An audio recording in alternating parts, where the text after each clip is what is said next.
Alors il y a d'autres conseils que l'on attend chaque semaine avec impatience, peut-être moins agréables toutefois. Et surtout aujourd'hui, votre programme sportif Anouk Garnier qui risque de piquer un peu. Anouk, place aux pompes aujourd'hui. Et oui, la dernière fois je vous ai fait faire des squats. On s'en souvient. Bah oui. Peut-être vos fesses s'en souviennent. Oui, tout à fait. Comme si c'était hier. Et je me suis dit, je vais pas leur faire travailler que le bas du corps quand même. Donc je me suis dit, je vais vous parler des pompes. Et oui, en place les recrues là, Vignali, Gomez en position pompe, plaquage au sol. Ça fait rêver tout de suite. Oui, en fait c'est inspiré beaucoup des militaires. Les militaires utilisent énormément les pompes comme punition. Mais pourquoi ils utilisent les punitions pompes ? Parce que ça peut leur sauver la vie, rappelons-le quand même à la guerre, de se jeter au sol, etc. rapidement, de se relever.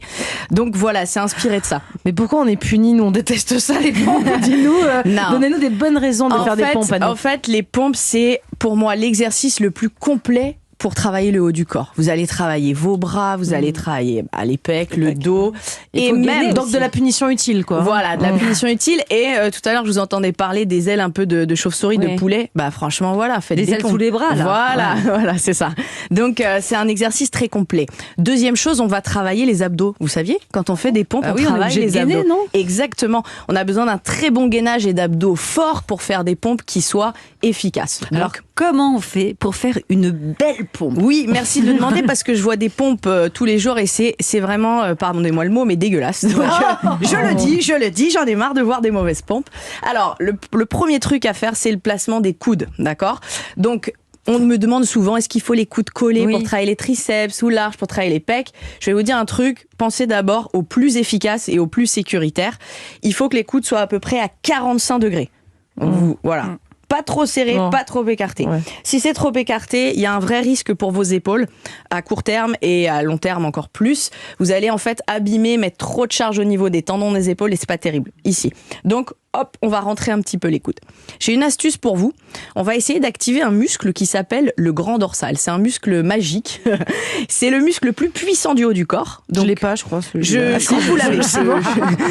Et ensuite, il permet aussi de stabiliser votre omoplate, ce qui va protéger l'épaule dans le mouvement de la pompe. Donc, on va mettre la main ici, sous l'aisselle, les filles. Tac, voilà. Et si vous allez imaginer que vous avez quelque chose dans la main, que vous le serrez fort, et vous tournez votre petit doigt vers le bas, vous abaissez votre épaule, il y a quelque chose qui doit se gonfler. Oui ? Non. Si ça se gonfle pas, c'est mauvais silence. Un petit peu, on va dire. Voilà. Il y a un truc qui doit s'activer, il y a un truc qui doit bouger, c'est ça votre grand dorsal. Je l'ai. Donc quand vous allez faire des pompes, vous allez chercher à mettre les mains au sol et vous allez imaginer que vous voulez enfoncer vos mains dans le sol pour retrouver cette activation.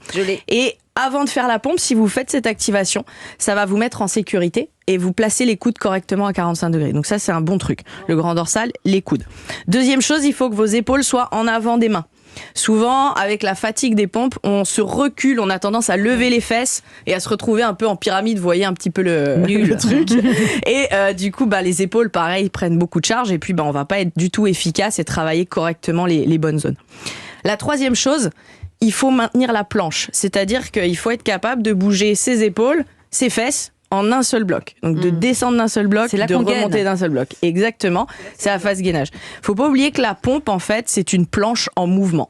Et c'est vraiment pas simple parce que il faut des abdos forts. Il faut pas seulement des tablettes de chocolat parce que des fois c'est très superficiel finalement. Ouais. Mais il faut des abdos profonds qui soient forts, qui soutiennent. Voilà, parce qu'en fait, si vous regardez le haut et le bas de votre corps, qu'est-ce qui connecte les deux ? C'est les abdos. Voilà. Donc, pour faire une belle pompe, il faut être capable de garder cette planche et de pas faire une petite vague un peu, vous voyez, comme ça. Et moi, je triche, Anouk, parce que j'arrive pas à faire les pompes, mais vous savez, avec les pieds, là. Ouais. Vous voyez ce que je veux dire ? Moi, je me mets sur les genoux. On a pas mal d'options. Donc, il y a l'option sur les genoux. Après, attention avec la pompe sur les genoux. Avec expérience, j'ai vu que les gens restaient sur les genoux tout le temps, toute leur vie. C'est bien ça. Ouais, mais c'est bien de passer sur les pieds à un moment. Parce que du coup, on progresse pas en force. Donc, j'ai une petite astuce pour vous, c'est de surélever vos mains. Donc, par exemple, on peut le faire sur la table, vous pouvez le faire ici. Allez-y, Julien. Allez-y, les filles, si vous voulez. Hop, on met bien les mains sur la table, on avance les épaules en avant des mains et vous allez faire fléchir vos coudes. Voilà, je vous le fais vite fait. Ça y est, je l'ai. Comme ça. Ça pompe, hein. Vous pouvez voir sur europe1.fr ou sur plier les genoux en fait. Voilà. Les filles sont en pleine activité. Moi, je compte les points. Voilà. Et rentrer un petit peu les coudes. Et on pas est... mal. Gomez en position pompe. Mais j'ai mal au dos, Bonne excuse. Okay. Donc, et puis en fait, ce que vous allez faire, c'est que vous allez petit à petit descendre en fait, les surélever de moins en moins avec après un banc, après vous surélevez avec très un bien, step. Julia, moi je trouve. Hein. C'est pas mal. Elle a les fesses en l'air. Serré fessier, Julia, voilà, comme ça. là, c'est bien. Rentrez un peu plus Bravo, les coudes, Julia. Juju, ouais, c'est bien, pas mal. Combien faut en faire? Vous en faites 52 puis vous m'appelez après. Non, je rigole. Non, il faut faire des répétitions. Voilà, vous pouvez faire des séries. Après, ça, ce qu'il faut garder, c'est la qualité du mouvement et c'est garder cette planche. Donc, du coup, ce qui est bien, c'est petit à petit, je sais pas, de commencer à 5 pompes, des séries de 5. C'est pas mal, c'est un bon objectif déjà. 5, c'est pas mal. Mais des belles pompes ça et puis progresser petit à petit. Vaut mieux 5 belles pompes que 42 dégueulasses. 42 dégueux.